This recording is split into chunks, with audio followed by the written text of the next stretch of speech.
경기도 오산시 버스터미널. 한 남자가 서류를 전달해달라며 운전기사에게 큰 봉투를 맡깁니다. 버스는 2시간여 뒤 대전 복합터미널에 도착했고 누군가 서류 봉투를 건네받아 화면 밖으로 사라졌습니다. 봉투 속에 든 물건은 서류가 아니라 필로폰 마약이었습니다. 이렇게 고속버스 화물택배를 이용해 마약을 거래해온 일당이 경찰에 붙잡혔습니다. 마약 공급체 김모 씨 등은 전달받은 필로폰을 모텔이나 주거지에서 투약하거나 제3자에게 되팔았습니다. 경찰이 압수한 필로폰은 32.41g으로 1000번 넘게 투약할 수 있는 양이었습니다.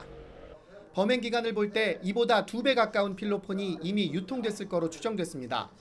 투약자는 3번째 적발된 70대 요양병원 의사에서 같은 범죄로 형을 살다 가출소한 30대까지 다양했습니다.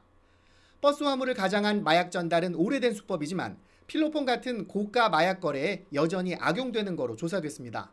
화물로 붙이면 시간이 좀 오래 걸리고 오래 걸리다 보면 수사기관에 노출될 수 있는 확률이 많기 때문에 가는 고속버스 기사에게 화물로 붙이고 바로 받아가는.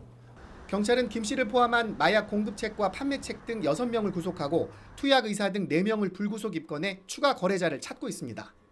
YTN 이무석입니다. 지난 5일 미성년자에게 합성 대마를 피우게 하고 유통 모집책으로 활용한 일당에 이어 8일에는 고속버스 화물택배로 필로폰을 거래한 요양병원 의사 등이 적발됐습니다. 강남 학원가 마약음료 사건의 충격이 가시기 전에 일상 곳곳에 마약 유통 현장이 확인되고 있습니다. 이런 실태는 생활 오수등이 모이는 전국 하수처리장에서도 고스란히 드러났습니다. 정부가 3년 전부터 하수를 채취해 역으로 몸에 흡수된 뒤 체외로 배출된 잔류 마약류를 확인하고 사용량을 추정하고 있는데 필로폰이 조사가 이루어진 모든 하수처리장에서 한 번도 빠짐없이 계속 검출된 겁니다. 강력한 중추신경 흥분제로 대표적인 마약류인 필로폰은 암페타민과 엑스터시, 코카인 등 조사 대상 7종 가운데 사용 추정량도 가장 높았습니다. 지역별로 보면 인천이 전국 평균 2배를 훌쩍 웃돌았고 단일 하수 처리장으로는 경기도 시화에서 가장 많은 양이 검출됐습니다. 식약처는 항만과 대도시 지역에서 필로폰 사용 추정량이 상대적으로 높았다고 밝혔습니다.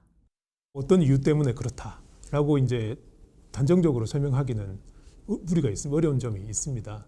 근데 이제 다만 뭐 이렇게 항만이라든지 대도시가 어떤 접근성이나 이런 측면에서 높은 측면이 있기 때문에.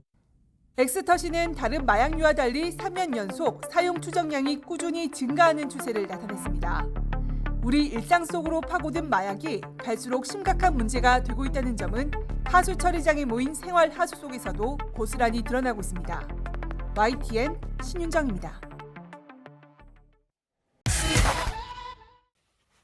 자전거 안장을 뜯었더니 묵직한 폴 뭉치가 모습을 드러냅니다. 안에 들어있는 건 마약류인 케타민 500g입니다. 시가로 11억 원가량 16,000여 명이 동시에 투약할 수 있는 양입니다. 태국과 미국 등 해외에서 마약 255억 원어치를 밀반입해 국내에서 유통한 8명이 붙잡혔습니다. 일당은 이렇게 자전거 안장이나 야구 방망이에 마약류를 숨긴 뒤 항공 특송 화물을 통해 국내에 들여왔습니다. 마약 일부는 상대적으로 감시가 허술한 고속버스 택배 서비스를 통해 팔려나갔습니다.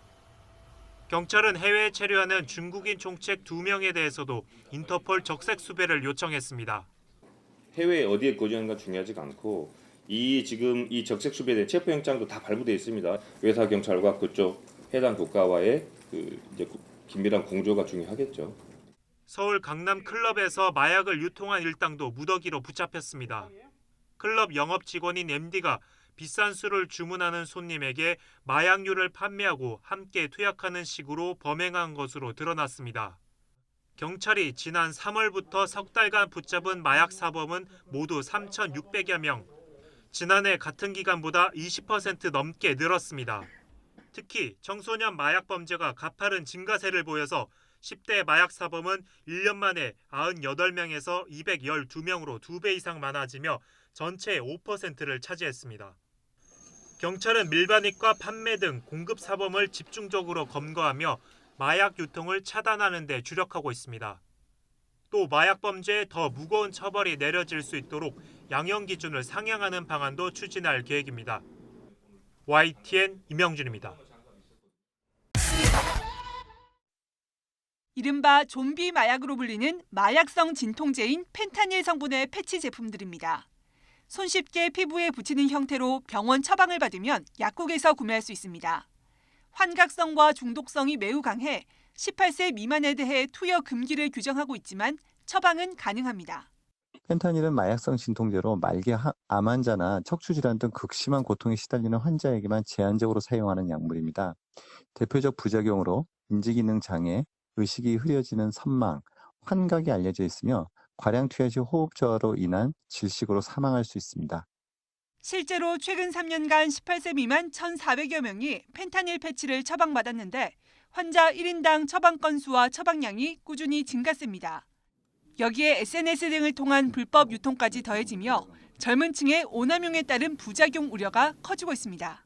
은박지에 따라 파스같이 생긴 걸 붙여서 피우는 형태인데 뼈가 부서지는 느낌과 체온이 다 떨어지고 온몸에 진짜 끓는 기름이 들이붓는 느낌.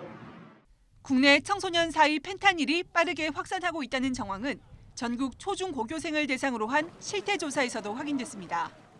초중고등학생 17,000여 명을 조사한 결과 10.4%가 최근 1년 이내에 펜타닐 패치를 사용한 적이 있고 대부분 병원에서 처방받아 구매했다고 응답했습니다. 청소년들에 대한 처방이라든지 이런 것들이 적절히 이루어지고 있는지 혹시라도 과도하게 이루어지고 있는지는 이제 관계부처와 협의를 좀 해서 이와 함께 나비 모양으로 생겼다고 해서 이른바 나비약으로 불리는 식욕 억제제도 100명 가운데 1명은 복용 경험이 있는 것으로 나타났습니다. 여성가족부는 최근 청소년들이 더 어린 시기부터 마약 등 유해 요인에 노출되고 있다며 조사 결과를 바탕으로 정책을 강화하겠다고 밝혔습니다. YTN 신윤정입니다.